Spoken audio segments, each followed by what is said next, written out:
Hello, everybody, and welcome back to some more Revolution Custom Standard. We're here in the quarterfinals with not the last match. I think it's one of the first matches that are being played here in the quarterfinals of Grand Prix Mirage Expo. We've got Zangy over here on White Blue Ninjas with PTM here in the top seed with Esper Tempo. A lot of control elements in this tempo list, just going to say. Thank you very much, PTM, for the good luck and having fun. I'm always going to have fun doing this recording. I'm really glad that we could schedule a time to get this to work. I was a little sad that I had to miss out on some round 3 and 4 REV matches. It goes pretty fast when you've only got 72 hours for a round, and things sometimes just don't fit into the schedule. We're just going to make that preview card just a smidge bigger. That way everybody at home can get a better look at these lovely Revolution cards. And let's check out these opening hands. Zangy here with the Temple of Origins and a Plains. Honestly, not a bad start here for the lands. Some early plays in 2 copies of Sleeper Strix, Veiled Branchstalker, and Charming Siren. Not horrible. You don't really have these sort of like ninjas that you kind of want to ninjutsu these out of, but I mean they're pretty fine cards. Charming Siren, of course, has a nice little bit of removal and left to the sea on the backside, so quite interesting card. And of course, getting high enough, you've got Convol here and Archive Exec, just one of the big, strong cards lying around. It looks like PTM is thinking about whether to keep this hand. Well, there's a tap land in Ephemeral Mire, maybe tap land in Murky Path, but, I mean, it'll be untapped when you need it. You've got Hang, you've got Empty Shell, Scrapyard Mecha, and a Whir Inspector. That's really not horrible. Some early stuff with Death Deflection. Keep your opponent off of their best cards, keep them locked down, and then finish up with Whirring Scrapyard Mecha to start the value train. All right, early Veiled Branchstalker here is a 1/1 flyer. No non-token creature left the battlefield without dying this turn. So no card drawing, no cycling, but 1/1 flyer is kind of what you want early on, and it's good to lead with this one instead of the Sleeper Strix. You definitely want to keep Strix up to use the tap effect. And then, yeah, Charming Siren also could have been a early 1-drop, but I do agree that Veiled Branchstalker is probably the better pick. It is the one you're going to want to pick up and recast to get the draw card. I'm assuming more than rescuing your Charming Siren to turn it into a removal. So 2 mana up here in Mire and Murky Path, which means that PTM has options here with Hang, Empty Shell, and or Death Deflection. Can't play all of them, but can definitely play at least one of them. No blocks here. I'm going to start chipping away. 1 damage. Not worth using removal yet. Empty Shell here just going to be -3/-3, but sacrificing permanents isn't the hardest thing to do, especially when you get a few pieces of treasure, I guess. I don't remember if this deck actually runs pieces of treasure. That's a very good question for me to go and check real quick. Doesn't really look like it. It's really just there, I believe, for the -3/-3, which is exactly the right amount of toughness to hit most things. I mean, you can always use lands, right? So, I mean, nothing says you can't crack a land or 2, but yeah, no fetch lands here either. I mean, it's a -3/-3. It does plenty of work. All right, Sleeper Strix coming out early using this first one here. Looks like it's going to resolve. Now the question is, are we playing out the second one? I don't know why we tapped Sleeper Strix here. It's up to, right? Yep. Interesting. Okay, choosing not to run out the 3rd Sleeper Strix. That makes... does that make sense? What would I do here? I mean, Charming Siren doesn't have flash. If you get the 3rd 1/1, you're already swinging in for 3, and that's a pretty decent clock. Not that 2 is horrible.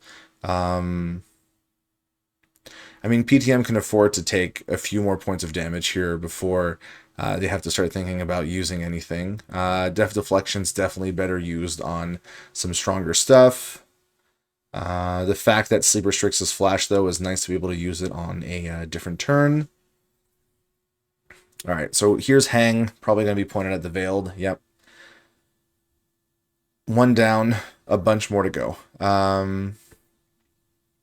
Probably want to keep that Omen of Deception to counter something a little scarier, like a Whirring Inspector, Scrapyard Mecha, especially because there's two of them, Exorcist of Errors, rather than someone using premium, well, I mean, just solid removal on one of your one-drops. I mean, as good as that one-drop is. All right. Well, if that's the case, we're at main phase. You know your opponent, like deck lists are open, right? So the opponents know that each other have pieces of removal. Here's War Inspector because it's got flash. All right, so here's the interesting thing, right? Island, Sleeper Strix, right? Anyway, accidentally removed a a Charming Siren here. That's always a shame when that happens.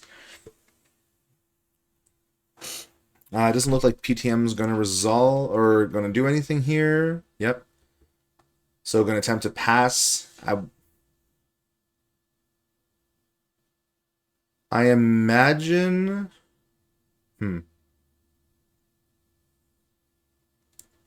Yeah, okay. Because it's PTM passing the turn. So that makes sense to me. Keeping that 2 mana up for Omen is really important. I mean, you can just swing in 2 sleepers. It's 2 points of damage. That's what I would do as well. Move to the main. Consider playing out the Charming Siren. If you're feeling like you really have to preserve it, I mean, you can just keep it in the hand. Yeah, okay. Preserving the Charming Siren. Gonna pass over, let the opponent play something out. You probably let Empty Shell resolve here. Yeah, because you've got another one drop coming up, and you definitely want to keep that Omen of Deception for, again, something a little more impactful than just your opponent whittling out your one drops. And as Zangy said a little earlier, eventually there will be a ninja. Don't know when, don't know where, but I mean, a ninja, or there'll be, you know, Convol, Archive, Exec. Of course, the issue here is going to be weaving that into a turn where your opponent's not going to, you know, Def Deflection it. So, swing for 1. No blocks. There it is. Daring Shinobi. What's nice about the ninjas is that they're not cast. They're simply put onto the battlefield from your hand. Tapped and attacking. When it deals combat damage, you can draw a card, and if you do, discard a card unless this creature entered this turn. So, yeah, going to be a 2 points of damage unless a Whirring Inspector is coming in here. I wouldn't imagine you want to trade a 3-2 into a 2-1. Even if your opponent is getting a card, I feel... Yeah, just the removal? Yeah, that makes sense to me. But there's the Omen of Deception. All right. So this was big enough that Omen... Okay, well, hey, Sealing Strike, not horrible. Actually, quite good. We'll deal with a lot of the stuff that Omen of Deception would have been able to deal with. But was able to chip in 2 damage here with Daring Shinobi. It's not going to become a looter rather than just dealing damage. But, alright. Exorcist of Errors. Again, always a really interesting card. The fact that it forces your opponent to play fact or fiction kind of on themselves and try and guess what your opponent is going to go for. Like, you always have to reveal something juicy enough so they don't go for the hand. Like, there's mind games, right? Like, you also have to think, did I ever pass a land drop turn? So your opponent's like, probably not holding up a bunch of lands. So, you know, shuffle up the hand a little bit here. It's kind of funny. I don't know if it actually changes anything for the opponent because nothing is ever written into the message log. So, I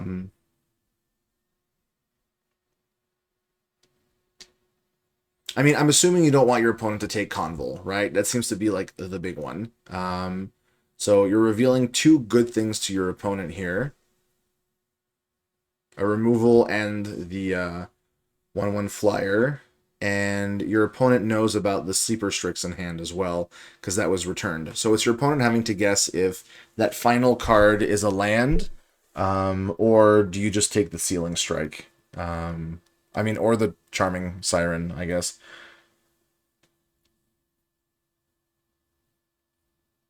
Like, obviously, we have perfect information. It's hard as us as observers to make that call because we're able to say, well, we know the Convul is in hand. That's where I would go. So it's very hard to be impartial. Okay. Looks like it's the hand. Going for the one mystery card gets rewarded. Probably taking Convul here. I would imagine. Or do you leave the Convul, take the Sleeper Strix, and then just force your opponent to... I don't know. I feel like Convul is just so big value. Yeah, it's got to be Convul. There's no, like, weird, tricky plays you do where you leave it into your opponent's hand. No. This card is just so good. But anyway, speaking of, here's Sleeper Strix. Burbing in. Tapping the Exorcist. That's actually quite nice.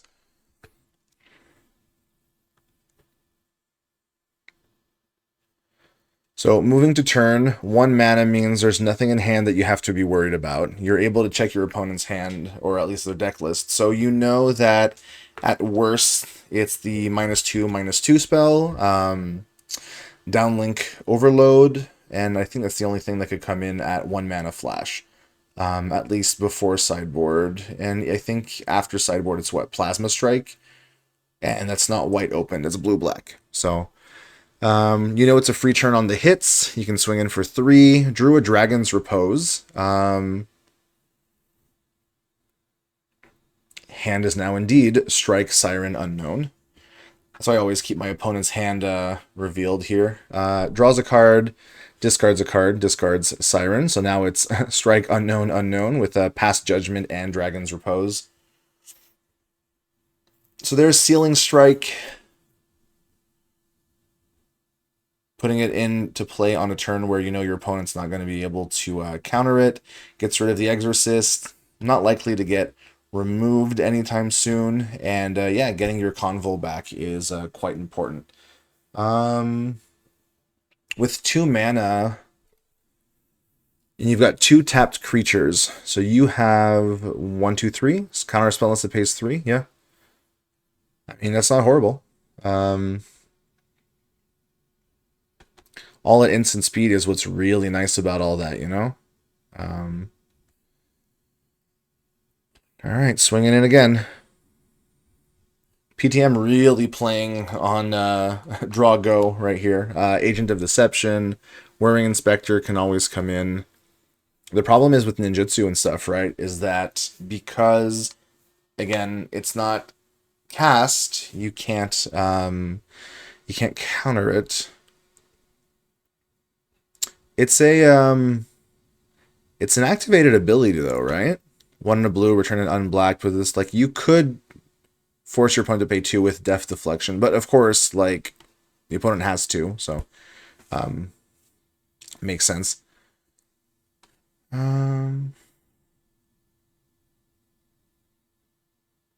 What happened here? Hold up. Did we daring? Oh, we did a loop, right? We did a cycle? Yeah. Okay.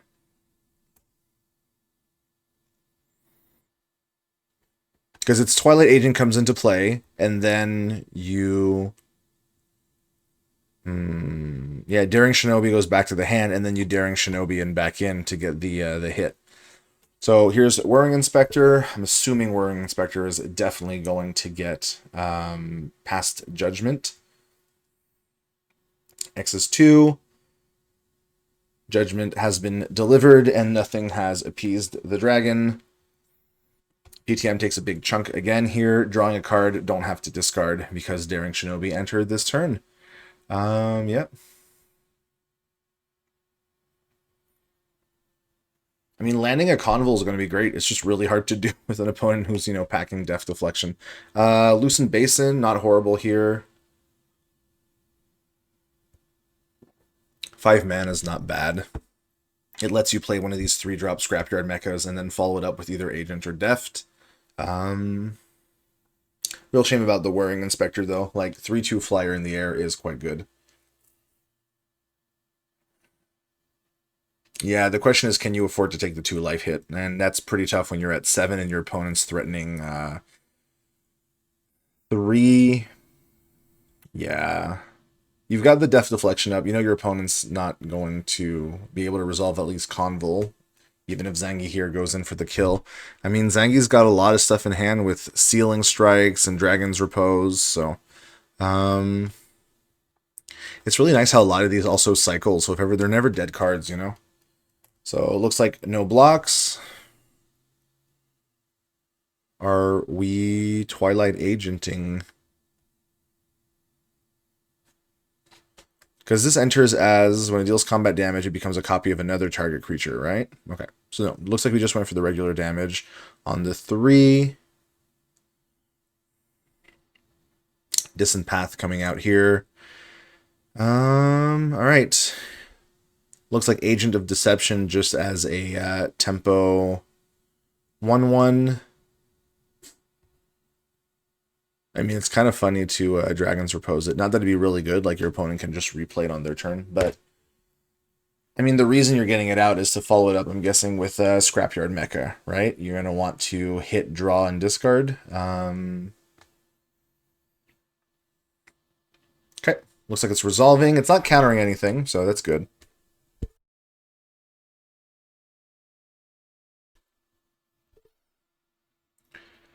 All right, I mean, Exorcist of Errors has plenty of hits here.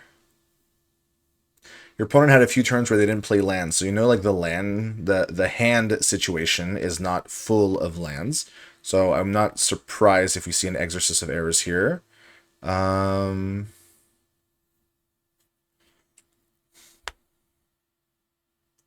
mean, it's not gonna. Dang, I wonder. I mean, you probably want to split up. Yeah, essentially, you're saying, hey, you can take Convol again, or you can go for something in my hand, and you're not gonna be able to take my Repose or my and my Sealing Strike. So I'm definitely getting one of them back. Looks like it's the hand.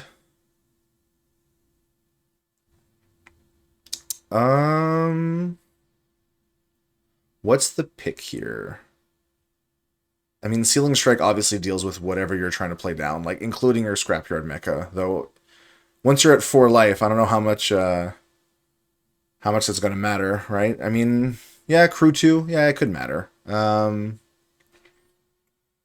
Obviously, Repose is just a 1 mana return target non-land permanent, and which is the cheapest option. Yeah, especially because if you don't take it, your opponent can just blue and send it back to your hand at your end step. So at least here, you know, you can pass the turn with it safely. So here, this is what PTM knows in the hand. We're at the end step. It's going to be an Omen of Deception Cracked. Love these cards. Probably some of my like favorite designs in Revolution. Just the fact that like on rate they're perfectly fine, and the Scry 2 is just great.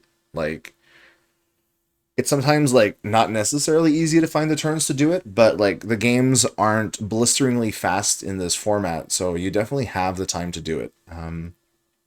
There's like some aggro matchups in MSCM where like that kind of card would just never work. You don't have the time to play, you know, 3 mana Scry 2, but against like these slower, more value oriented decks, it's really nice to have that opportunity. Looks like a Dragon's Repose was found here. That's actually quite important because if you can guarantee, do you have enough? 1, 2, 3, 4. Okay.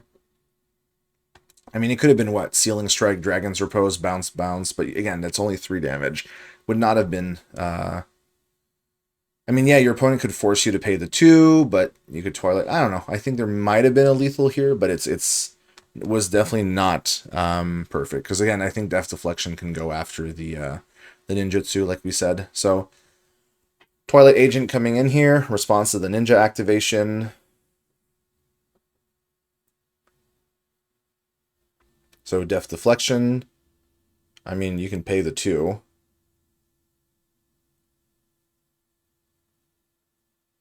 Yeah, you don't want to have your. I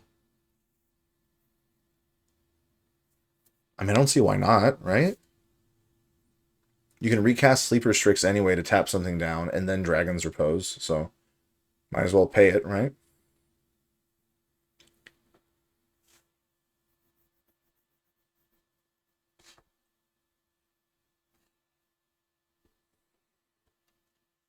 All right. Players are just waiting, I think, a little here. There's like some confusion. I don't know. Twilight Agent should be resolving just about now. That's going to swing in for 2 damage, put PTM down to 2. We know there's a Sleeper Strix in hand and a Dragon's Repose. All right. 2, and it's going to become a copy of another target creature. So it's going to become a copy of Exorcist of Errors to get that 3rd point of toughness. I almost forgot that this was like on board and not like in the graveyard.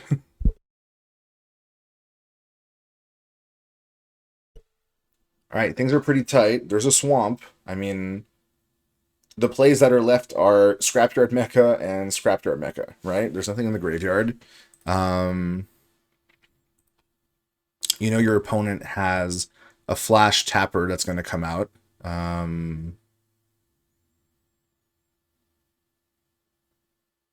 Dang. I mean, this is probably it, right? There's Sleeper Strix. Tapping, I would imagine, the Exorcist of Errors here. There's a really funny play where you do Dragon's Repose, Exorcist of Errors. It gives you back your Dragon's Repose. But not able to run it out until Sleeper Strix is here, of course, because it doesn't cost 1 less until you control a creature with flying, and I think that's the only one. Yeah. Mecha resolves. I mean, 1/2 is a great blocker. Yeah, and yeah. PTM is right here. Not a lot of early pressure meant that the ninjas got to do a lot of silly stuff here. All right, we're going to move on to our deck list real quick. Check out what players have packing here. Looks like Esper Tempo's got Looming Psyhawk. Your opponent's not really doing a lot of tokens. Plasma Strike looks fantastic. It hits pretty much virtually anything. Negate has a few hits, but not many.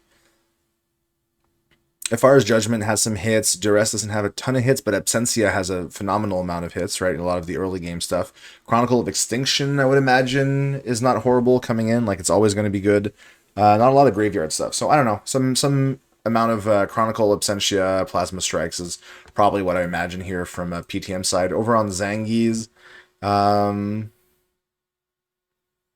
fucking Kitsune seems a bit slow at 3. Thassa's Caress to gain hexproof. No, a lot of the stuff has been. I mean, yeah, there's a lot of removal. I could see Caress. Plasma Strike yourself doesn't seem amazing. Pest Problem does deal with quite a few of the bigger threats. Yeah, I mean, maybe Kitsune comes in. Counter target non-creature spell. I like that it's non-creature is like not perfect because like there's quite a lot of creatures. Like, yeah, there's a removal package, but a lot of the removals and hits are over here on the in the main board. Very interesting.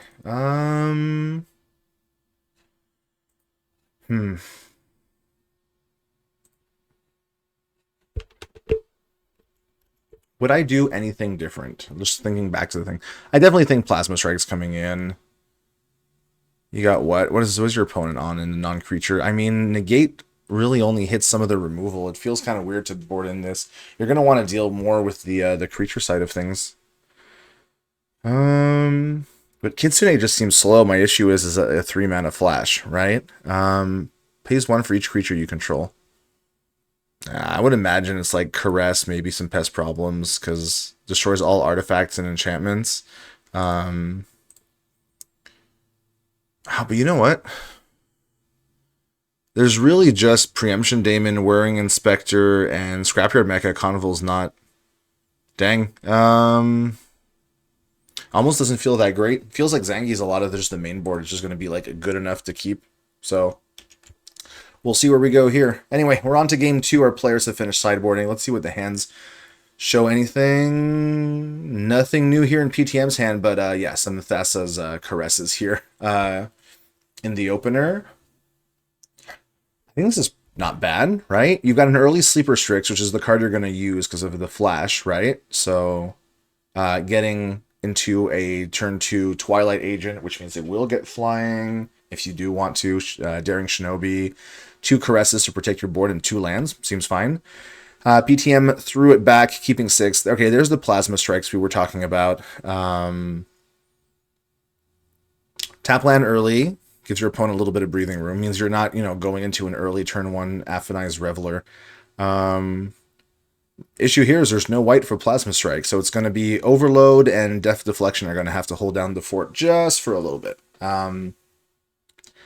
Passing the turn here because there's going to be a Sleeper Strix. I mean, no reason. That's incorrect. There was a reason to play it before your opponent put down their second land, and that's to not let them use Def Deflection, but force them to use a Downlink Overload. Honestly, though, I think you kind of want your opponent to use Def Deflections. Like, those are the cards that were making it harder for Zangy to land some of the bigger stuff, so...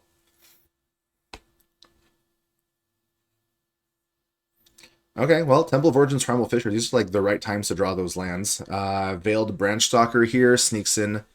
Again, there's Downlink Overload and Hang that can put in some work before the start of combat. No third land, though, is unideal, especially the lack of white. Like, Plasma Strikes are going to be good.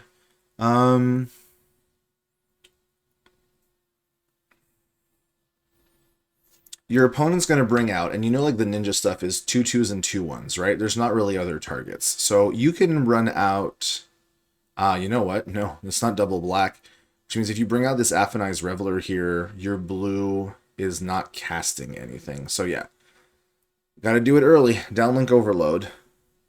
But yeah, Thassa's Caress gives it the hexproof, untaps it. Lack of double black here actually being an issue, not letting, or at least the white, not letting PTM sequence more than one piece of removal at a time. Primal Fissure being cracked. Finding the blue. Probably going to cycle it into a Daring Shinobi, I would imagine.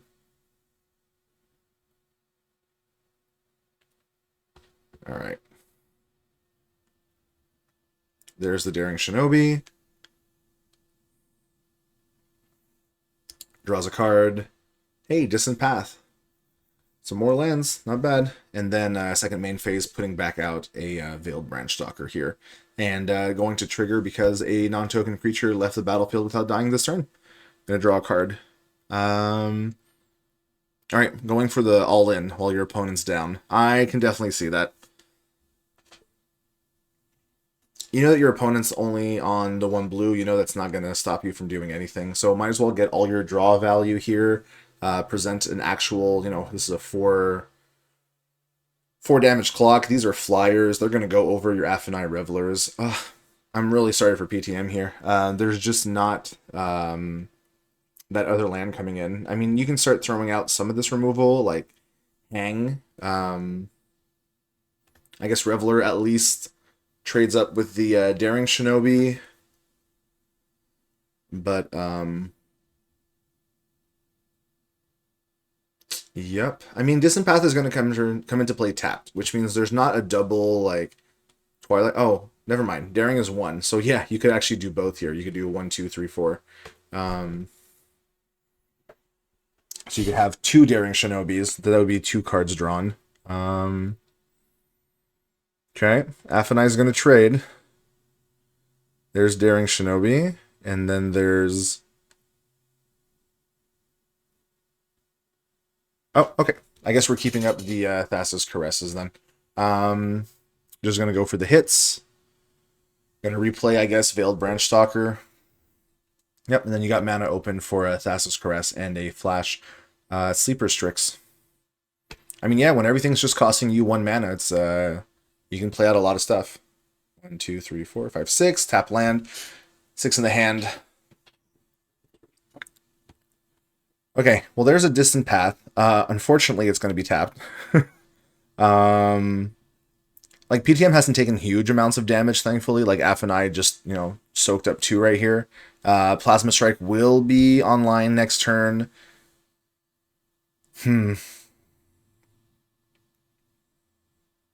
Do you keep Def Deflection available? Your opponent can play around it, is the issue. And your opponent, is probably probably has Thassa's Caress, right? There's 1 mana open. It would feel really bad to throw out a hang, get caressed. Yeah. And yeah, Zangy couldn't play out the Sleeper Strix, otherwise would have lost the Thassa's Caress. It was more important to keep this damage here on board. No blocks, so that's going to be 4. 2 mana means you could Twilight Agent one of them, but okay.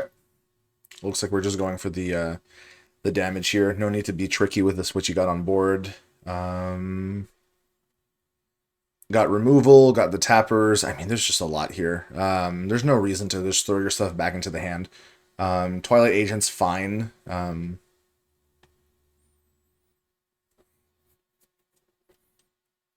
Your opponent is dead in three turns. That's quite a lot, though. That's quite a lot. But yeah, everything untapped is really big here because instant speed, instant speed, instant speed, instant speed could always cycle, funnily enough. So yeah, if your opponent tries to hang any of your stuff or Plasma Strikes it, you've got the Thassa's Caress, and that forces them to use all of their mana, because hang and Plasma Strike is 3 mana, so...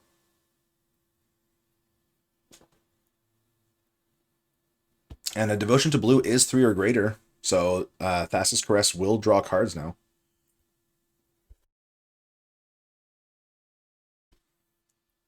Yeah, I'm not surprised. There's going to be a little bit of thinking here from PTM side. Worst case, we'll just pause a little bit, and then as soon as stuff gets played, we'll tune right back in. Or, all right, looks like we're good to go. All right, so yeah, Plasma Strike, cheapest thing here, going for the 3 damage. Yeah, there's Thassa's Caress giving Hexproof. Drawing a card. Sleeper Strix at the end here.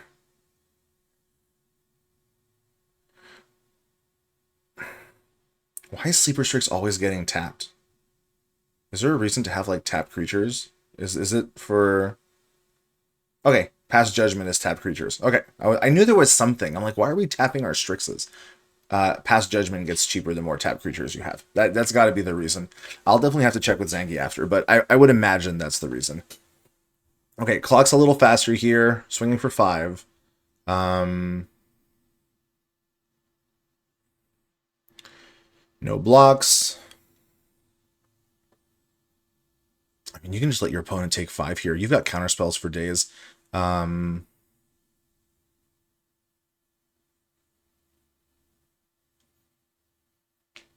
even if PTM goes for like a hang or a death deflection, you've got Past Judgment. You've got some stuff here. Twilight Agent is an extra +1 point of damage, which would be 6, which definitely makes the 2-turn clock, which seems decently important, but I can get just going for the straight damage that you've got on the board, keeping back all that value, all the interaction that you have.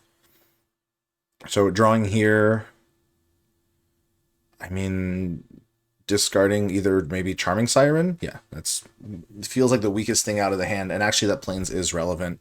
3 and 3, you know, Sealing Strikes, and then you can sequence it with quite a bit of other stuff here. It's really unfortunate for the land situation. It's just part of the game of Magic. I mean, it is what it is. Not ideal, obviously, when you see, you know, 2 lands and like plenty of stuff. So there's a hang. Gonna go after the Daring Shinobi, but we're gonna see an Omen of Deception counter it here. And we know that there's also a Past Judgment in the hand, so even if your opponent tries to hang you again, that's still not going to work. To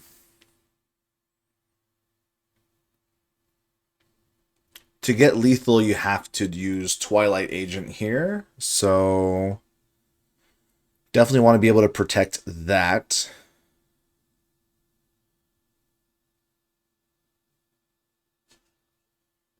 So there's Reveler, which means that hang is not going to be able to get cast here.